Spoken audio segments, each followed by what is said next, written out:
আল্লাহ পাকের প্রেমে উদ্বুদ্ধ হয়ে যারা নিজের প্রাণ প্রিয় সম্পদকে, ধনকে, সম্পদকে যারা এতিম, মিসকিন,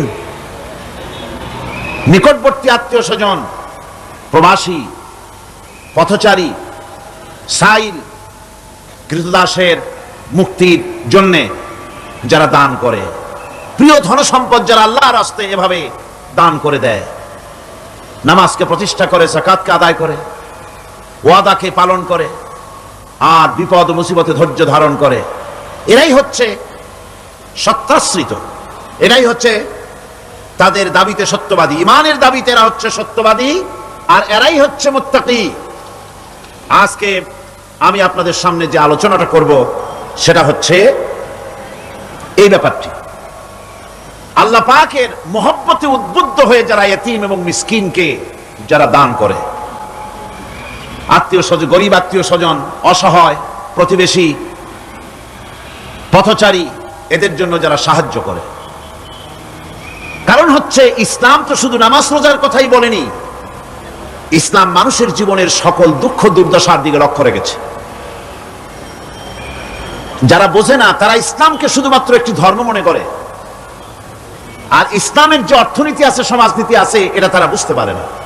মাছের যেমন পচন ক্রিয়া শুরু হয় তার মাথা থেকে, সমাজের পচন শুরু হয় তেমন রাজনৈতিক নেতৃবৃন্দ, সমাজ নেতৃবৃন্দ এবং এক শ্রেণীর বুদ্ধিজীবীদের মাথা থেকে, তাদের থেকেই সমাজে পচন ক্রিয়া শুরু হয়ে যায়। এই শ্রেণীর লোকদের দাবি হলো ধর্ম আর অর্থনীতি সম্পূর্ণ দুই প্রান্তিক দিকে বাস করে। ধর্ম এক জিনিস আর অর্থনীতি হচ্ছে আর এক জিনিস, রাজনীতি হচ্ছে ভিন্ন জিনিস। তারা জানে না যে ইসলাম হচ্ছে পূর্ণাঙ্গ জীবন বিধান। আল্লাহ পাক বলছেন এই কোরআনকে যারা অনুসরণ করবে তাদের তো খাওয়া পড়ার অভাব হওয়ার কথা না। কোরআনে কারীমে আল্লাহ রাব্বুল আলামিন বলেন, ফামান তাবিআ হুদায়া ফালা খাউফুন আলাইহিম ওয়ালা হুম ইয়াহজানুন। আল্লাহ পাক বলেন এই কোরআনের অনুসরণ যারা করবে, এই কোরআনের আইন যারা মেনে চলবে, কোরআনকে মেনে যারা চলবে, এর শাসন যারা মেনে চলবে, ফালা খাউফুন আলাইহিম, ওদের জন্য কোনো ভয় নাই, ওয়ালা হুম ইয়াহজানুন, ওদের জন্য কোনো চিন্তাও নাই। কিসের ভয় নাই? যেই সমাজে কোরআনের আইন চালু হয়ে যাবে, ওই সমাজের ভিতরে চুরির ভয়, ডাকাতির ভয়, জেনার ভয়, হত্যার ভয়, ধর্ষণের ভয়, লাঞ্ছনার ভয়, গঞ্জনার ভয়, কোনো ভয় থাকবে না। ওয়ালা হুম ইয়াহজানুন, ওই সমাজের মানুষের মনে কোনো চিন্তাও থাকবে না। কিসের চিন্তা থাকবে না? যেই সমাজে কোরআন চালু হয়ে যাবে, কোরআনের আইন দিয়ে সমাজ পরিচালিত হবে, ওই সমাজের মানুষের খাওয়া পড়া, শিক্ষা, চিকিৎসা, বাসস্থানের কোনো চিন্তা থাকবে না। ইসলামী সমাজ তার গ্যারান্টি দেবে। জোরে বলেন সুবহানাল্লাহ, জোরে বলেন আলহামদুলিল্লাহ। এটা আল্লাহ পাকের ওয়াদা। কার ওয়াদা? জোরে কোন তো আল্লাহ পাক। ফামান তাবিআ হুদায়া ফালা খাউফুন আলাইহিম ওয়ালা হুম ইয়াহজানুন, আল্লাহ পাকের ওয়াদা। কিন্তু দুর্ভাগ্য আমাদের, আল্লাহর ওয়াদা বিশ্বাস হয় না। ওই যে প্রথম দিন বলেছিলাম যে ওয়াদার মৌসুম এসে গেছে, ওয়াদার এক বিরাট মৌসুম এসে গেছে। এখন থেকে যত জনসভা হবে শুনতে পারবেন শুধু ওয়াদা আর ওয়াদা। এই সব ওয়াদাগুলি মানুষেরা বিশ্বাস করে, কিন্তু আল্লাহ পাকের ওয়াদা মুসলমান হওয়া সত্ত্বেও মগজে ঢোকে না, মনের মধ্যে বিশ্বাস স্থাপন করতে পারে না। আল্লাহ পাক বলছেন কোরআনকে মানো, কোরআনকে মেনে চলো, তাহলে সমাজ সুন্দর হবে, ভয় থাকবে না, চিন্তা থাকবে না। এই পৃথিবীতে প্রথম দিন থেকেই পৃথিবীতে দুইটা শ্রেণী চলে এসেছে। এই পৃথিবীতে একটা হচ্ছে ধনী আর একটা হচ্ছে দরিদ্র। ধনী আর গরিব আবহমান কাল থেকে এই দুই শ্রেণী চলে আসছে। আদিকাল থেকেই মানুষ এই দুই শ্রেণীর ভিতরে সমতা সৃষ্টির জন্য প্রচেষ্টা চালিয়েছে। দার্শনিকরা চালিয়েছে, বিজ্ঞানীরা চালিয়েছে, এবং এক একজন এক এক ধরনের মতবাদ দিয়ে এই দুই প্রান্তিক অবস্থা থেকে একই সমান্তরালে আনার জন্য চেষ্টা আর কম করেনি। পুঁজিবাদের হাত থেকে রক্ষা পাওয়ার জন্য সমাজতন্ত্র তৈরি হলো, কমিউনিজম তৈরি হলো। অবস্থা তারা দেখতে পেল সর্বনাশ। আগে তো ছিলাম চোরের বাড়ির সামনে, সব চুরি হয়ে যেত, এখন তো ডাকাতের ঘাটে সেই নৌকা লাগালাম, এখন তো জানও যাবে। সেজন্য সমাজতন্ত্র পৃথিবীকে কিচ্ছু দিতে না পেরে নিজের দেশেই আত্মহত্যা করলো। এরপরে আবার বাঁচার জন্য মুক্তবাজার অর্থনীতির নামে সমাজতন্ত্রীরা আবার সেই পুঁজিবাদের দিকে অগ্রসর হওয়ার চেষ্টা চালাচ্ছে। পৃথিবী সাক্ষী, দুনিয়া সাক্ষী, মানুষের তৈরি করা মতবাদ দিয়া পৃথিবীতে কোথাও স্থায়ী কোনো শান্তি আসে নাই। এ কথাটা কি মিথ্যা না সত্য? এ কথা মিথ্যা না সত্য? সুতরাং এই পৃথিবীর বুকে না সমাজবাদ দিয়ে শান্তি হবে, না পুঁজিবাদ দিয়ে শান্তি হবে। পৃথিবীর বুকে শান্তি হতে পারে কেবলমাত্র নবীদের পরিকল্পনার মাধ্যমে। কারণ দার্শনিক বিজ্ঞানীরা যা বলেছেন, পরিকল্পনা দিয়েছেন, সব তাদের মন মস্তিষ্ক প্রসূত। আর আম্বিয়া আলাইহিমুস সালাম যে পরিকল্পনা দিয়েছেন, সব আল্লাহ রাব্বুল আলামিনের দেওয়া। নবীদের পরিকল্পনা কার? জোরে চিল্লায় কোন কার? আল্লাহ রাব্বুল আলামিন তাদেরকে পরিকল্পনা দিয়েছেন। সেই পরিকল্পনার ভিত্তিতে তারা আদর্শ সেট করেছেন। মানুষের মধ্য থেকে দুঃখ, দুর্দশা, দারিদ্র, ক্ষুধা সব দূরীভূত হয়েছে, মানুষ সুখ পেয়েছে, সমৃদ্ধ পেয়েছে। ওই হাদিস আপনাদের সামনে আরো বলেছি, অনেক ওলামারা বলেছেন, আপনাদের আবার স্মরণ করিয়ে দিচ্ছি। সেই যে হযরতে খাব্বাব রাদিয়াল্লাহু তাআলা আনহু রাসূল করিম সাল্লাল্লাহু আলাইহি ওয়াসাল্লামের খেদমতে গিয়ে বলেছিলেন যে আলা তাস্তানসিরু লানা আলা তাদউ লানা, হে রাসূল আপনি কি আমাদের জন্য দোয়া করবেন না? আমরা তো না খেয়ে মরে গেলাম, আমরা তো ক্ষুধার জ্বালায় মরে গেলাম, আমরা তো মার খেতে খেতে শেষ হয়ে গেলাম, আপনি কি আল্লাহর কাছে আমাদের জন্য দোয়া করবেন না? আল্লাহর নবী কাবা শরীফের ছায়ায় আরাম ফরমাচ্ছিলেন। হযরতে খাব্বাবের কথা শুনে আল্লাহর নবী উঠে বসলেন আর তিনি বললেন, ও সাহাবী খাব্বাব শোনো, তোমাদের আগে এই জমিনে যারা দ্বীনের দাওয়াত দিতে এসেছিলেন তাদেরকে সমাজ শক্তি, রাষ্ট্র শক্তি তাদেরকে ধরত। ফায়ুহফারু লাহু ফিল আরদ, এরপরে তার জন্য জমিনে গর্ত খনন করা হতো, কবর খনন করা হতো। ফায়ুজালু ফিহা, এরপরে সেই কবরের ভিতরে তাকে কোমর পর্যন্ত গেড়ে দিত। সুম্মা ইউতা বিল মানশার, এরপরে করাত আনা হতো। ফায়ুদাউ আলা রাসিহি, এরপরে তার মাথার উপরে সে করাত রাখা হতো। ফায়ুজালু নিসফাইন, এরপরে করাত চালায়া জীবিত মানুষটাকে চিরে দ্বিখণ্ডিত করে ফেলে দিত। মা ইয়াসুদ্দুহু যালিকা আন দীনি, এত কষ্ট দেওয়ার পরেও, এত নির্যাতন দেওয়ার পরেও সেই যুগের দ্বীনের একজন দায়ীকেও তারা এক চুলো দ্বীন থেকে সরাই দিতে পারে নাই। ও খাব্বাব শোনো, ওয়াল্লাহি লা ইউতাম্মান্নাল্লাহু হাযাল আমরা হাত্তা ইয়াসিরার রাকিবু মিন সানা ইলা হাদারামাউত। ও খাব্বাব শোনো, আমি আল্লাহর নামে কসম করছি, আমি আল্লাহর নামে শপথ করছি, ইয়েমেনের রাজধানী সানা থেকে শুরু করে এই হাজারামাউত পর্যন্ত লোকেরা যাতায়াত করবে, নারী চলবে, সদাগররা চলবে, টাকা নিয়ে চলবে, যৌবন নিয়ে চলবে, মানুষেরা চলাফেরা করবে, দিনেও যাবে রাতেও যাবে। লা ইয়াখাফু ইল্লাল্লাহ, ওই মানুষগুলির মনের মধ্যে আল্লাহ রাব্বুল আলামিনের ভয় ছাড়া কোনো ভয় থাকবে না। জোরে কোন সুবহানাল্লাহ। ওয়ালাকিন্নাকুম তাস্তাজিলুন, বরং তোমরা বড্ড তাড়াহুড়ো করছো। অপেক্ষা করো, তাড়াহুড়ো করো না, অপেক্ষা করো। এরকম সমাজ আসবে, চুরি, ডাকাতি, জেনা, ব্যভিচার, হত্যা, ধর্ষণ, ক্ষুধা, দারিদ্র কিচ্ছু থাকবে না। একটি সুন্দর সোনার সমাজ তৈরি হয়ে যাবে। রাসূল করিম সাল্লাল্লাহু আলাইহি ওয়াসাল্লাম মুসলমান মানুষ যখন ইসলাম কবুল করতে লাগলো, তাদেরকে ইসলাম গ্রহণের আহ্বান জানিয়ে তাদেরকে যে কথাটা তিনি বলতেন সেটা ছিল, ইয়া আইয়ুহান নাস কুলু লা ইলাহা ইল্লাল্লাহ তুফলিহু। এটা হলো রাসূলের কথা। আল্লাহর নবী বলতেন, মানব সকল কল্যাণ যদি পেতে চাও, মুক্তি যদি পেতে চাও, বাঁচতে যদি চাও, যদি শোষণ বঞ্চনা থেকে যদি মুক্তি পেতে চাও, তাহলে পড়ো লা ইলাহা ইল্লাল্লাহ। জোরে পড়েন লা ইলাহা ইল্লাল্লাহ, লা ইলাহা লা ইলাহা লা ইলাহা ইল্লাল্লাহ, লা ইলাহা ইল্লাল্লাহ, লা ইলাহা ইল্লাল্লাহ, লা ইলাহা ইল্লাল্লাহ মুহাম্মাদুর রাসূলুল্লাহ। এই কালেমা পড়ো, এই কালেমা ঘোষণা দাও, এটার অনুসরণ করো, নাজাত পাবে। মানুষের জীবনে প্রকৃত কল্যাণ লাভের পথে দুটি অন্তরায়, দুটি বাধা। তার একটি বাধা হচ্ছে তার ভীতি, ভয়, শক্তিশালীদের ভয়, অত্যাচারীদের ভয়, আর একটা হচ্ছে ক্ষুধা।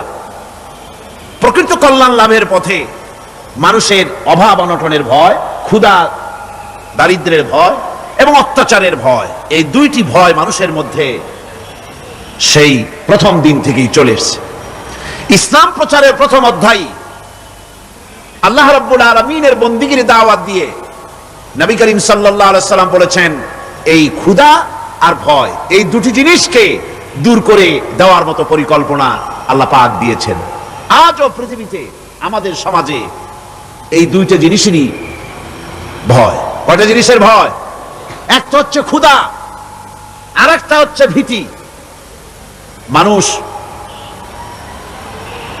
সমাজে, বাজারে, স্কুলে, বিশ্ববিদ্যালয়, শিক্ষাঙ্গনে কোনো জায়গায় আরামে বসবাস করতে পারছে না। মাহফিল এসছেন, নিশ্চিন্ত মনে ফিরে যেতে পারবেন। আপনার ছেলে বিশ্ববিদ্যালয়ে পড়াশোনা করছে, জীবন নিয়ে বাড়ি ফিরতে পারবে।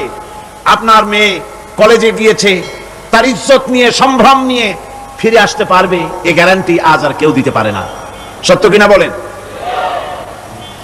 নবীজির কাছে আল্লাহ রাব্বুল আলামিন কোরআনে কারীমের আয়াত নাজিল করলেন, নবীজিকে শোনায় দিলেন, এই দুটো জিনিসের গ্যারান্টি ইসলাম দিচ্ছে, আল্লাহ পাক দিচ্ছেন। তাহলে এই ফালইয়াবুদু রাব্ব হাযাল বাইত, ক্ষুধার সময় যদি খেতে চাও, ক্ষুধার সময় যদি পেট পুরে খেতে চাও, আর বিপদের সময় যদি নিরাপত্তা চাও, আরামে যদি ঘুমাতে চাও, তাহলে কি করো? ফালইয়াবুদু রাব্ব হাযাল বাইত, এই ঘরের মালিকের ইবাদত করো। কোন ঘর?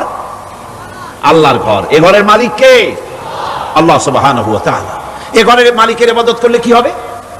আল্লাহ রাব্বুল আলামিন বলেন, আল্লাযী আত'আমাহুম মিন জু'ইন ওয়া আমানাহুম মিন খাউফ। এই ঘরের মালিকের ইবাদত করলে পরে তিনি ক্ষুধার সময় খেতে দিবেন, আর ভীতির সময় তোমাদেরকে নিরাপত্তা দান করবেন। যদি পেট ভরে খেতে চাও, আল্লাহর ইবাদত করো, গোলামি করো। আর যদি তোমরা বিপদের সময় নিরাপত্তা লাভ করতে চাও, তাহলে তোমাদেরকে সেই আল্লাহ পাকের ইবাদত করতে হবে। সমস্ত রকমের বিপদ থেকে, মুসিবত থেকে, ভয় থেকে তিনি তোমাদেরকে আশ্রয় দিবেন। সুতরাং আল্লাহর প্রতি ঈমান আনতে হলে শুধু সেজদা দেওয়াই যথেষ্ট নয়। এখানে আল্লাহ পাক বলছেন কোরআনে কারীমের ভেতরে, তিনি যে পরিকল্পনা দিয়েছেন তা হচ্ছে এই, শুধু সেজদা দিলেই কাজ হবে না, শুধু পূর্ব পশ্চিমে কতবার মাথা ঘুরলে এটাই যথেষ্ট নয়, বরং সমাজের এতিম, মিসকিন, বিধবা, অনাথ, অনাথিনী, ঋণগ্রস্ত যে সমস্ত মানুষ আছে তাদের সাহায্য করতে হবে, তাদের সাহায্যে এগিয়ে আসতে হবে। অন্যথায় আল্লাহ এবং তার দ্বীনের প্রতি ঈমান মিথ্যা বলে প্রমাণিত হবে। নামাজের ভিতরে আমরা সূরা মাউন পড়ি, কি বলা হচ্ছে সেখানে? আরাআইতাল্লাযী ইউকাযযিবু বিদ্দীন ফাযালিকাল্লাযী ইয়াদুল ইয়াতীম ওয়া লা ইয়াহুদ্দু আলা তুআমিল মিসকিন। দ্বীন ইসলাম তথা বিচারের দ্বীনকে অস্বীকার করেছে যে সে লোকটি সম্পর্কে কি তুমি বিবেচনা করেছো? সে কোন লোকটি? যে লোকটি এতিমকে গলা ধাক্কায় দেয়, মিসকিনদেরকে খেতে দেয় না, পরস্পরকে মিসকিনকে খাবারের ব্যাপারে উৎসাহিত করে না, এতিমকে গলা ধাক্কা দেয়। এজন্য পরকালকে অস্বীকার করলো, এজন্য ইসলামকে অস্বীকার করলো, এজন্য দ্বীনকে অস্বীকার করলো। এরপরে সে নামাজ পড়ুক, রোজা রাখুক, তার নামাজ, রোজা, হজ, যাকাতের গুরুত্ব বহন করবে না। কিয়ামতে যে সব লোক জাহান্নামে যাবে তার মধ্যে দুটি কারণ হবে সবচেয়ে বড়। একটা হচ্ছে আল্লাহর প্রতি ঈমান না আনা, আর একটা হচ্ছে এতিম মিসকিনদেরকে খেতে না দেওয়া। এদের শাস্তি কি রকম হবে? আল্লাহ রাব্বুল আলামিন বলেন, যারা এতিম মিসকিনদেরকে খেতে দিবে না, গলায় ধাক্কা দিবে, তাদের সঙ্গে দুর্ব্যবহার করবে, আল্লাহ পাক বলেন তাদের অবস্থা কি হবে শোনো। খুযূহু ফাগুল্লুহু সুম্মাল জাহিমা সাল্লুহু। বলা হবে ধরো, এই লোকটারে ধরো, আর তাকে তার গলায় ফাঁস লাগাও, তাকে জাহান্নামে নিক্ষেপ করো। নাউযুবিল্লাহি মিন যালিক। আর এরপরে তাকে 70 হাত 70 গজ শিকল দিয়ে তাকে বেঁধে ফেলো, তাকে জাহান্নামে নিক্ষেপ করো। কারণটা কি?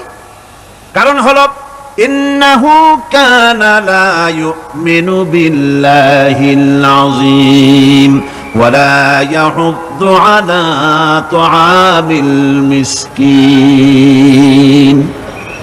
গলায় ফাঁস লাগায়া 70 হাত শিকল দিয়া বাঁধা জাহান্নামে নিক্ষেপ করো, কারণ সে আল্লাহর উপর ঈমান আনে নাই।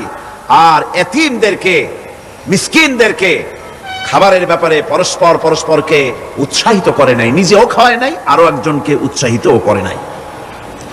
কিয়ামতে জাহান্নামে যারা যাবে, জাহান্নামে যাওয়ার যতগুলি কারণ থাকবে তার মধ্যে 2টি কারণ বড়। বলেন কয়টা কারণ বড়? আল্লাহ পাক বলতেছেন জাহান্নামীদেরকে প্রশ্ন করা হবে, ইয়াতাসাআলুনা আনিল মুজরিমিন মা সালাকাকুম ফি সাকার। জাহান্নামীদেরকে প্রশ্ন করা হবে, জাহান্নামে আসছো কেন, কি অপরাধ করে আসছো? ক্বালু লাম নাকু মিনাল মুসাল্লিন ওয়া লাম নাকু নুতঈমুল মিসকিন। তারা বলবে যে আমরা নামাজ পড়তাম না আর মিসকিনদেরকে খেতে দিতাম না। কত বড় মারাত্মক অপরাধ লক্ষ্য করুন, নামাজ না পড়া আর মিসকিনদের খেতে না দেওয়া। জাহান্নামে যাওয়ার যত কারণ তার মধ্যে শ্রেষ্ঠ 2টি কারণ হচ্ছে এই, যারা নামাজ পড়বে না, এতিম মিসকিনদেরকে খেতে দিবে না, এবং পরস্পরকে এতিম মিসকিনকে খেতে দেওয়ার ব্যাপারে উৎসাহিত করবে না, কিয়ামতে তারা জাহান্নামে যাবে। কোথায় যাবে? খোদ রাসূল করিম সাল্লাল্লাহু আলাইহি ওয়াসাল্লামকে লক্ষ্য করে আল্লাহ রাব্বুল আলামিন বলেন, নবীজি আপনি এতিমদের সঙ্গে সদ্ব্যবহার করবেন, এতিমদের ব্যাপারে আপনি দায়িত্ব পালন করবেন। কারণ হলো আপনিও তো একসময় এতিম ছিলেন, এতিমের ব্যাপারে দায়িত্ব পালন করবেন। কোরআনে কারীমে রব্বুল আলামিন বলেন, আলাম ইয়াজিদকা ইয়াতীমান ফাআওয়া। ও নবী, আমি কি আপনাকে এতিম অবস্থায় পাই নাই? আর তারপরে আমি কি আপনাকে আশ্রয় প্রদান করিনি?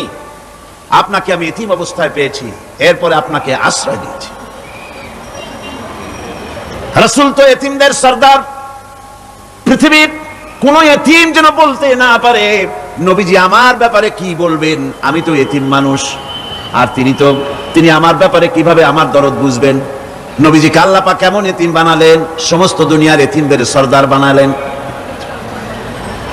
মায়ের পেটে যখন তিনি ছিলেন, 6 মাসের সময় মায়ের পেটে থাকাকালীন বাপের এতিম হয়ে গেলেন। যখন প্রসব বেদনা শুরু হয়েছে মায়ের, দুনিয়ায় যখন তিনি আসবেন, হযরতে আমেনা ঘরের ভিতরে বসে তার অবস্থাটা কি? এই সন্তান পৃথিবীতে আসতে পরে যিনি সবচাইতে বেশি খুশি হবেন তিনি তো আজ দুনিয়ায় নাই। মনের ভিতরে কত কষ্ট। আল্লাহ রাব্বুল আলামিন তার হাবিবকে দুনিয়া আনলেন। রাসূলের দাদা ঘরের সামনে, তাঁবুর সামনে দাঁড়ায়া তায়েফ থেকে আগত সাদিয়া গোত্রের লোকদেরকে বলতেছেন, এই ঘরের ভিতরে একটা এতিম বাচ্চা আছে, বেশি টাকা করি দেওয়া যাবে না, যদি দয়া হয় নিয়ে যাও। গরিব মানুষ, এতিম মানুষ দেখে শুনে কেউ আর নিতে চায় না। সবশেষে এলেন ভাগ্যবতী মেয়ে, ভাগ্যবতী মহিলা হযরতে হালিমাতুস সাদিয়া। তিনি এসেছেন, কোনো ছেলে পেলে পায় নাই, সকলের শেষে তিনি এসেছেন। আব্দুল মুত্তালিব বলছেন, এই ঘরের মধ্যে একটা এতিম বাচ্চা আছে, দয়া হলে নিয়ে যেতে পারো। তিনি স্বামীর সঙ্গে পরামর্শ করলেন, এরপরে বললেন যদি দেখতে অন্তত ভালো হয়, মন যদি ভালো লাগে নিয়ে যাব, একেবারে খালি হাতে ফিরে যাওয়ার চাইতে তো ভালো। হযরতে হালিমা বলেন, আমি ঘরের মধ্যে প্রবেশ করলাম, মা আমিনার কোল থেকে শিশু মুহাম্মদ সাল্লাল্লাহু আলাইহি ওয়াসাল্লামকে যখন আমি কোলে নিলাম, আমি হুজুরের চেহারার দিকে নজর করে দেখলাম, আমার কাছে মনে হলো যেন পূর্ণিমার চাঁদটা আমার কোলে ধরা দিয়েছে। রাসূল কি শিশু মুহাম্মদ সাল্লাল্লাহু আলাইহি ওয়াসাল্লাম কি যখন নিয়ে বাড়ির দিকে রওনা হলাম, যে গাধা আমার সকলের পেছনে এসেছে সেই গাধা এখন সকলের আগে ছুটে চলে যায়। এরপরে বাড়ি যখন নিয়ে গেলাম, কুয়ায় পানি বাড়লো, গাছে ফসল বাড়লো, খেজুর গাছে খেজুর বাড়তে লাগলো, জমিনে ফলন বেড়ে গেল।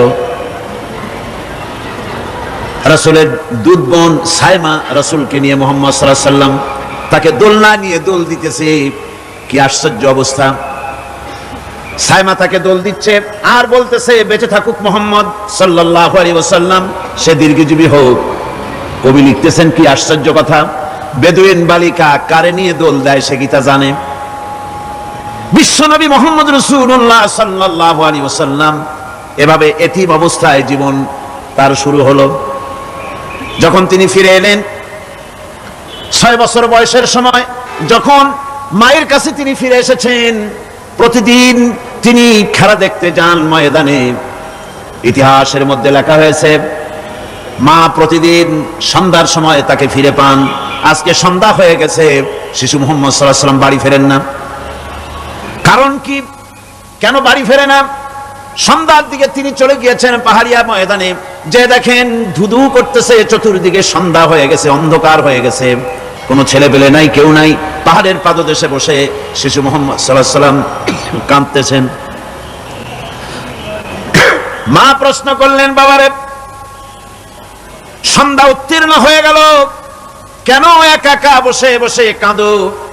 তিনি বলছেন, মাজি আজ কদিন খেলা দেখতে আসলাম ময়দানে, প্রতিদিন দেখি যখন সন্ধ্যা হয়ে যায় মুরব্বী শ্রেণীর কিছু লোক আসে, ছেলেকে নাম ধরে ডাক দেয়, ছেলেরা দৌড়ে তার বাবার কাছে চলে যায়, আর বাবা ছেলেকে কোলে নিয়ে মুখে চুমা দিয়ে বাড়ির দিকে নিয়ে যায়। আমি আজ কদিন পর্যন্ত এই ময়দানে এলাম, কোনদিন সন্ধ্যা বেলায় তো কেউ এসে আমাকে মুহাম্মদ বলে একটা ডাক দিল না। আমার আব্বা কি নাই? আল্লাহ রাব্বুল আলামিন বলেন, আলাম ইয়াজিদকা ইয়াতীমান ফাআওয়া, এরকম এতিম অবস্থায় পেয়ে আমি কি আপনাকে আশ্রয় দেই নাই? আপনাকে আমি পেয়েছি এতিম অবস্থায়, এরপরে আমি আপনারে আশ্রয় দিলাম। ওয়া ওয়াজাদাকা দাল্লান ফাহাদা, এরপরে আমি আপনাকে পথ হারা পেলাম, আমি আপনাকে পথের দিশা দিয়া দিলাম। ওয়াজাদাকা আইলান ফাআগনা, এরপরে আমি আপনাকে দরিদ্র অবস্থায় পেয়েছি, তারপরে আমি আপনার দারিদ্র মুক্ত করেছি আপনাকে। সুতরাং ফাআম্মাল ইয়াতীমা ফালা তাকহার ওয়া আম্মাস সাইলা ফালা তানহার ওয়া আম্মা বিনি'মাতি রাব্বিকা ফাহাদ্দিস। সুতরাং নবী, এতিমের প্রতি নির্মম ব্যবহার করো না, এতিমের প্রতি ভালো ব্যবহার করো, নির্মমতা দেখাইও না। আর ভিক্ষুককে ধমক দিও না, রূঢ়তা দেখিও না, আর আল্লাহর নিয়ামতের প্রশংসা করো। বহুত মানুষ আছে এতিমরে গলায় ধাক্কা দেয়। মানুষ যখন ভিক্ষা নিতে আসে, গরিব মানুষ ভিক্ষা চাইতে আসছে, ওই মেয়ে আত্মাহিত জানো, দোয়া কুনুত জানো, বাড়ি যেয়ে কাজ করবা, এই সব আজে বাজে কথা বলে ভিক্ষা দেয় না। সাইলকে ধমক দিতে রাসূল করিম সাল্লাল্লাহু আলাইহি ওয়াসাল্লাম নিষেধ করেছেন, সাইলকে ধমক দিও না। গাড়িতে বসে যাচ্ছেন সাহেব, ট্রাফিক মোড়ে যখন সিগন্যাল জ্বললো, গাড়িগুলি দাঁড়ায় গেল, ফকির এসেছে, হাত নাই পাও নাই, বুড়া মানুষ, একটা পয়সা বার করে না। আবার এই মানুষটি ওই ফকিরকে ধমক দিয়া বার করে দিল। এরপরে এই লোকটি যখন কোনো মাজারের কাছে পৌঁছে গেল, 500 টাকার কড়কড়ে নোটটা ফেলে দিল। বলেন টাকা দরকার কার? মরা মানুষের না জিন্দা মানুষের? কার দরকার? যার টাকা দরকার ছিল তারে দেওয়া হলো না, যার দরকার নাই তারে দেওয়া হলো। এরপরে লোকটা না খেয়ে যখন মারা গেল, পথের ফকির, রাস্তার ফকির, না খেয়ে মারা গেছে। এরপরে তার কাফনের কাপড় নাই, লোকটাকে রাস্তার উপরে শোয়া একটা ছেঁড়া কাপড় দিয়ে ঢেকে রেখেছে। বড় লোকেরা সাহেবরা তখন গাড়ি দাঁড় করে আর 5 টাকা 2 টাকা করে তার লাশের উপরে মারতেছে। এটা মানবতার এর চাইতে লাঞ্ছনা, মানবতার জন্য এর চাইতে গঞ্জনা আর কিছুই হতে পারে না। মানবতার প্রতি লাঞ্ছনা, এর থেকে আর দুর্গতি কি হতে পারে? বেঁচে থাকার সময় 1 টাকা আপনি দিলেন না, মরে যাওয়ার পর বিদায় হয়েছে বালাই, এখন দেওয়া শুরু করেছে। আমার বন্ধুগণ, এজন্য এতিমের প্রতি দরদ করার জন্য আল্লাহ পাক কোরআনের ভিতরে পরিষ্কার বলেছেন। রাসূল করিম সাল্লাল্লাহু আলাইহি ওয়াসাল্লাম নিজে এতিম ছিলেন, আর এতিমের প্রতি তার এত দরদ ছিল, একবার তিনি ঈদের দিনে ঈদের দিকে নামাজ পড়ার জন্য যাচ্ছেন, প্রতিমধ্যে দেখেন একটা বাচ্চা ছেলে কাঁদতেছে। এই রাস্তায় কত মানুষ গেল, কেউ দাঁড়ালো না থমকে, বাচ্চার ক্রন্দন কাউকে থামাইতে পারলো না। কিন্তু বিশ্ব নবী, দয়ার নবী রাহমাতুল লিল আলামিন বাচ্চার কান্না দেখে পাও বাড়াতে পারলেন না। নবীজি দাঁড়ায় গেলেন, জিজ্ঞেস করেন, ও বাচ্চা, ঈদের দিনে কাঁদো কেন? ঈদের দিনে তো কাঁদতে নাই। বাচ্চা বলে, তোমার কাছে বলবো না, আমি সেই সকালবেলা থেকে বসে আছি, আমি যদি মক্কার আব্দুল্লাহর পুত্র মুহাম্মদ রাসূলুল্লাহ সাল্লাল্লাহু আলাইহি সাল্লামকে পাই, মনের দুঃখ তার কাছে বলবো। বিশ্ব নবী জমিনের উপরে বসে পড়লেন, বাচ্চারে কোলের উপরে উঠায় বলেন, বাচ্চা বলো কি তোমার দুঃখ? তুমি যার জন্য বসেছো আমি তো সেই এতিম নবী, কি বলতে চাও? বাচ্চা বলতেছেন, ইয়া রাসূলুল্লাহ, আমার বাবা মারা গেছে সেই ছোট্টবেলায়, একেবারেই তখন মায়ের পেট থেকে আমি আসার পর বাপ মরে গেল, আমার মা আরেকজনের সঙ্গে বিয়ে বসেছে, সেই পুরুষটি আমারে দেখতে পারে না, আমার মা যদি আমারে কোলে করে সে সহ্য করতে পারে না, আমারে চুমা খাইলে সহ্য করতে পারে না, আমারে খাবার দিলে মা মার খায়। আজ ঈদের দিনে রাতে আমার মা আমাকে বলল, বাবারে তোমার কপাল খারাপ, তোমার বাবা মারা গেছে, তোমাকে সাহায্য করার কেউ নাই, আমি তোমার যত্ন করতে পারলাম না, কোলে নিয়ে চুমাও দিতে পারি না, আমার এমনই কপাল খারাপ। সুতরাং এতিমের দরদ এতিম ছাড়া আর কেউ বুঝবে না। তুমি আজ চলে যাও, ওই রাস্তায়, ঈদের রাস্তায় দাঁড়ায় থাকো, মাঠের রাস্তার পাশে, বিশ্ব নবীর কাছে তোমার দুঃখ বলো, এতিমের দুঃখ তিনি বুঝবেন। আমি মায়ের কথা মতো এই জায়গায় এতক্ষণ বসে আছি, হুজুর আপনি দয়া করে, আমার কথা তো আপনার কাছে বললাম, আমার মনের এই দুঃখ। নবীজি বাচ্চার কথা শুনতেছিলেন, চোখ দিয়া পানি পড়তেছিল, বাচ্চাকে বুকের সঙ্গে জড়িয়ে ধরে নবীজি বলেন, ও এতিম, মুহাম্মদ সাল্লাল্লাহু আলাইহি ওয়াসাল্লাম যদি তোমার পিতা হন আর হযরতে আয়েশা যদি তোমার মা হয়ে যায়, বলো তোমার মনের দুঃখ মেটে নাকি? ছেলে ডুকরে কেঁদে উঠলো আর বলল, ইয়া রাসূলুল্লাহ, আপনি যদি আমার পিতা হন আর আয়েশা যদি আমার মা হয়ে যায়, এর থেকে বড় সৌভাগ্যের আমার তো আর কিছুই নাই। নবীজি এতিমকে বাড়ি নিয়ে গিয়ে হযরতে আয়েশার হাতে তুলে দিয়ে বললেন, আয়েশা রে, পবিত্র ঈদের দিনে আল্লাহ রাব্বুল আলামিন তোমার জন্য একটা উপহার পাঠিয়েছেন, এটা যত্ন করো। এতিমের প্রতি দরদ রাখার জন্য আল্লাহ রাব্বুল আলামিন বলেছেন, এতিম, মিসকিন, বিধবা, অসহায় লোক, তাদের প্রতি যাতে করে মুসলিম সমাজ লক্ষ্য রাখে, সেজন্য আল্লাহ পাক নির্দেশ করেছেন। বুখারী এবং মুসলিম শরীফের হাদিসে এসেছে, আস-সাই আলাল আরমালাত ওয়াল মিসকিন কাস-সাই ফি সাবিলিল্লাহ। বিধবাদের জন্য, মিসকিনের জন্য কেউ যদি কোনো উদ্যোগ গ্রহণ করে, কেউ কোনো সাহায্য দেয়, জিহাদের ময়দানে জিহাদ করে আল্লাহর রাস্তায় যে সওয়াব পাওয়া যায়, যে মর্যাদা পাওয়া যায় আল্লাহর কাছে, এতিম, মিসকিন, বিধবাকে সাহায্য করলে সেই সওয়াব আল্লাহ রাব্বুল আলামিন আমলনামায় দিয়ে দেন। ইসলাম যেহেতু মজলুম মানবতার জন্য পৃথিবীতে এসেছে, যারা বলে ইসলাম পুঁজিবাদের আশ্রয়স্থল, তাদের মতো বেকুব আর নাই।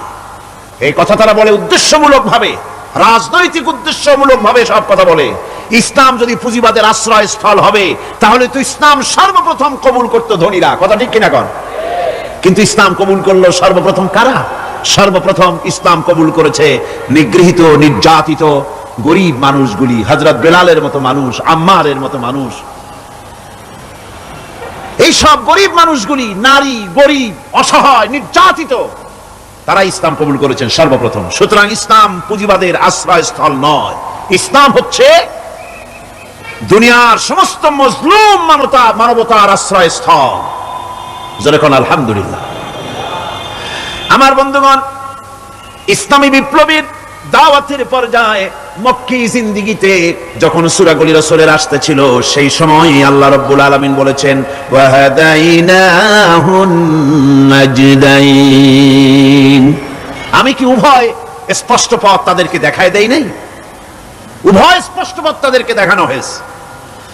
ফালাকতাহামাল আকাবাতা ওয়া মা আদরাকা মাল আকাবা ফাক্কু রাকাবা। তুমি কি জানো, তারা, আসল কথা হলো তারা সেই দুর্গম বন্ধুর ঘাঁটিটি অতিক্রম করতে চায় না। তুমি কি জানো সেই বন্ধুর দুর্গম ঘাঁটিটি কি? তা হচ্ছে শৃঙ্খল বন্দী দশা থেকে বন্দী দশা থেকে মানুষদেরকে মুক্ত করে দেওয়া, আর আও ইতআমুন ফি ইয়াউমিন যী মাসগাবা ইয়াতীমান যা মাকরাবা আও মিসকিনান যা মাতরাবা। উপবাসের দিনে নিকটবর্তী এতিম দুঃখীকে খেতে দেওয়া, আর ধুলামলিন মিসকিন যারা আছে তাদেরকে খেতে দেওয়া, যাদের পেটে খাবার নাই ক্ষুধার দিনে খুঁজে খুঁজে তাদেরকে খাবার দেওয়া।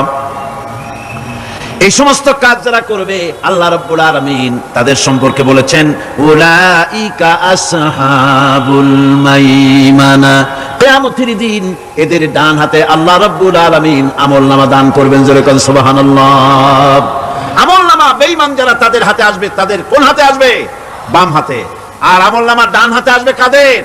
এই সমস্ত লোকদের যারা এতিমকে মিসকিনকে যারা খেতে দিয়েছে, আর খেতে দিয়ে এতিম মিসকিনদেরকে খেতে দিয়ে তারপরে এর দ্বারা তাদেরকে কোনো খোটা দেয় নাই, তাদেরকে কেন খাওয়াস? কোরআনে কারীম বলছে ওয়ায়ুতঈমুনা আত-তাআমা আলা হুব্বিহি মিসকিনান ওয়া ইয়াতীমান ওয়া আসীরা। আল্লাহর সৎ লোকেরা আল্লাহর ভালোবাসায় উদ্বুদ্ধ হয়ে খাবার খাওয়ায় মিসকিনদেরকে, এতিমদেরকে। আর তারা বলে ইন্নামা নুতঈমুকুম লিওয়াজহিল্লাহি লা নুরিদু মিনকুম জাযাআন ওয়ালা শুকুরা। আমরা যে তোমাদের খাইতে দিলাম, এ খাওয়াচ্ছি শুধুমাত্র আল্লাহকে খুশি করার জন্য। কারে খুশি করার জন্য? আল্লাহরে খুশি করার জন্য। এই খাবারের ব্যাপারে তোমাদের কাছ থেকে কোনো কৃতজ্ঞতা চাই না, যেটা করি সেটা আল্লাহর জন্যই করি, আল্লাহকে খুশি করার জন্য। সুতরাং না কৃতজ্ঞতা চাই, না এর দ্বারা কোনো বিনিময় চাই। আল্লাহ রাব্বুল আলামিন এতিমের মাল সম্পদ আত্মসাৎ করার ব্যাপারে কঠোরভাবে নিষেধ ঘোষণা করেছেন। এতিমের মাল সম্পদ যেন আত্মসাৎ করো না। কোরআনে কারিমে স্পষ্ট ভাষায় বলা হয়েছে ওয়াতুল ইয়াতামা আমওয়ালাহুম ওয়ালা তাবাদদালুল খাবিসা বিত-তাইয়্যিব। এতিমের মাল ধন সম্পত্তি যথাযথভাবে তাদের হাতে ফিরিয়ে দাও। ওয়ালা তাবাদদালুল খাবিসা বিত-তাইয়্যিব, আর তাদের ভালো মালগুলি তোমার খারাপ মাল দিয়া বদলাইয়া দিও না। ওয়ালা তাকুলু আমওয়ালাহুম ইলা আমওয়ালিকুম ইন্নাহু কানা হুবান কাবীরা। আর তাদের সম্পদ তোমাদের সম্পদের সাথে যেন মিশাইয়া হজম করে ফেলে দিও না, এটা অত্যন্ত মস্ত বড় গুনাহ। এ কাজ তোমরা করবে না। এতিমের ধন সম্পত্তি সাধারণত মামা এবং চাচাদের হাতে থাকে, ঠিক কিনা? কথা বোঝেন কিনা? এতিমের সম্পদ থাকে তাদের কাছে, মামা আর চাচাদের কাছেই বেশিরভাগ থাকে।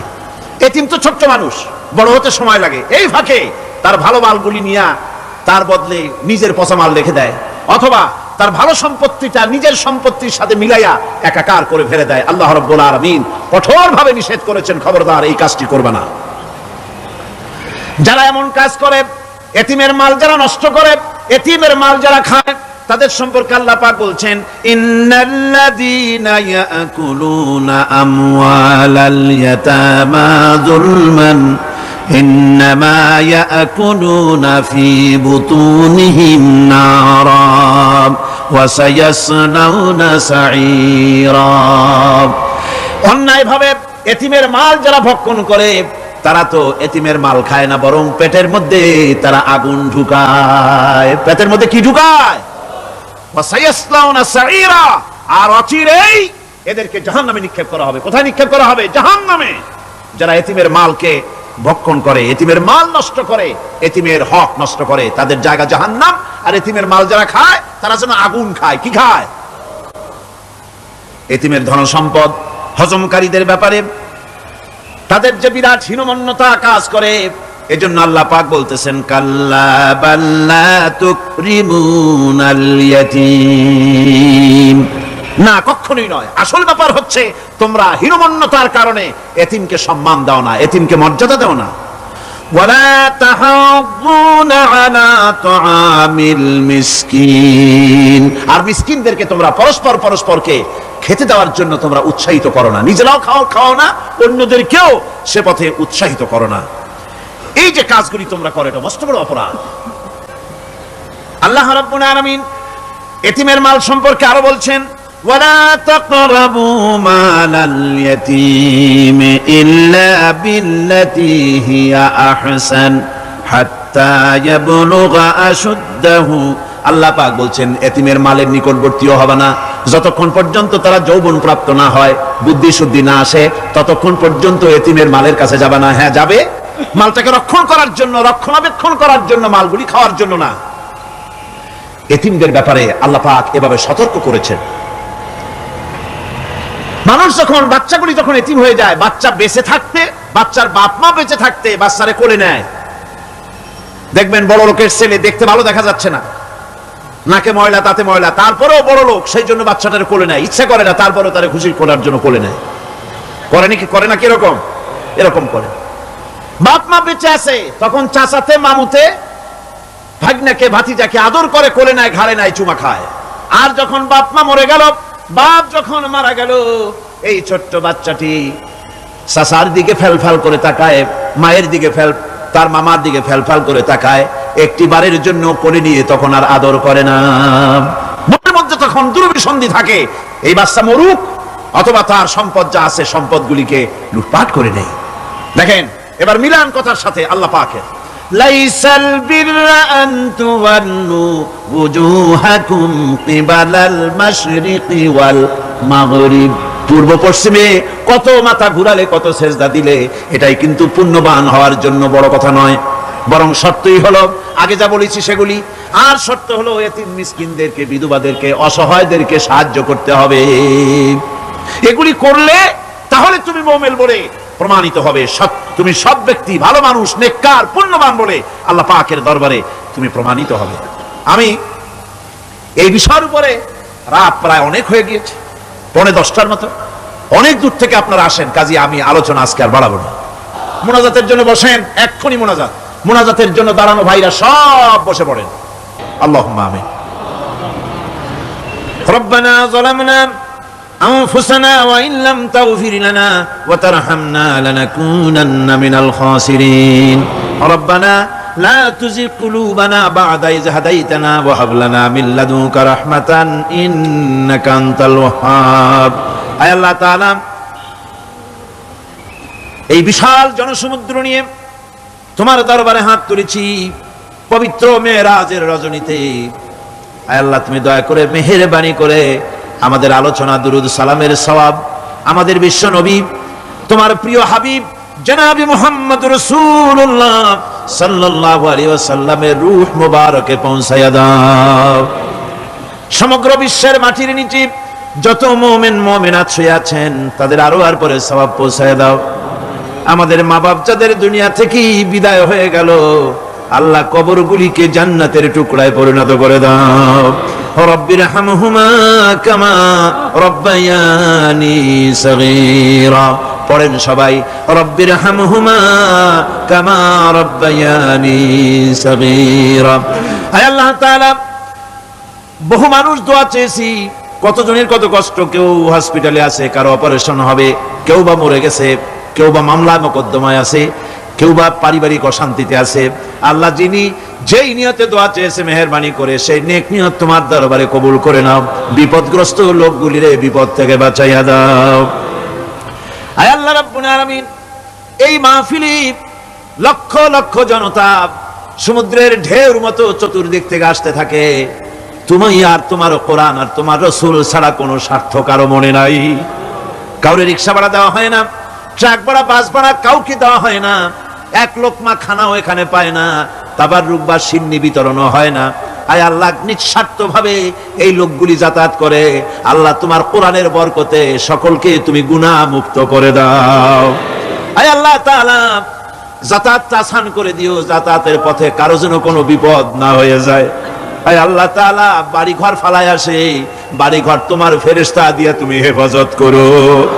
রব্বুল আলামিন, মা বোনেরাও কষ্ট করে আসে, আল্লাহ তুমি দয়া করে এ মাহফিলে যারা শরীক হয়, এ মাহফিলে, কোরআনের মাহফিলে শরীক হওয়ার কারণে তোমার কাছে একটা দাবি করি, দাবিটা হলো মেহেরবানি করে সব মানুষকে তোমার কাবা ঘর দেখাও। যারা উপস্থিত হয়েছে সকলকে তোমার হাবিবের রওজায় গিয়া সালাম দেওয়ার তৌফিক দাও।